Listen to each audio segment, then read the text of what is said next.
Pasqua era finita a Gerusalemme e San Giuseppe ci disse a Maria: è inutile che stiamo più fermi, ricogliti a Gesù e che via. Maria Navuci etta a suo figlio: vengo subito mamma, io ti enno. Giuseppe mise mano allo bagaglio che tutti gli altri stavano partendo.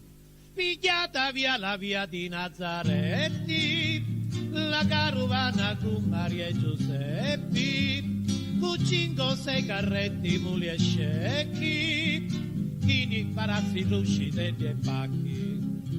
A una certura, prima che si scura, Maria chiama Gesù per mangiare, ma Gesù non risponde e con premura lo va cercando e non lo può trovare. Considerati la povera mamma, come lo cuore ci faceva svisiti, non si poteva certo stare calma e si scippava a spenseri e capiti. San Giuseppe si sveglia allo clamore che sunnacchiava sopra lo carretto e si mette a pregare lo Signore per ritrovare lo figlio diletto.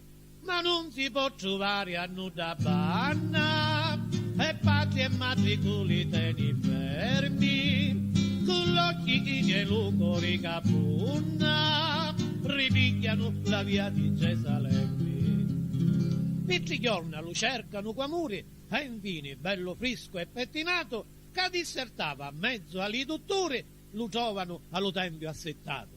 Grato con quali cori ni lassasti e di tuoi genitori ti spartisti, e duce rispondio senza crianza, aveva per mano affari di importanza. Sentendo sti parole infuriato, San Giuseppe si caccia la corrida e a Gesù l'avesse ammazzato, si la Madonna a mezzo non si mettia.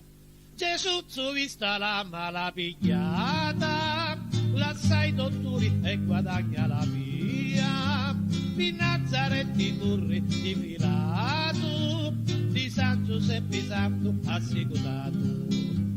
Giuseppe sparra e ci dice a Maria: oh che destino brutto moglie mia, avevo un figlio che pare in ucciglio, ma come un vagabondo c'è paraggio.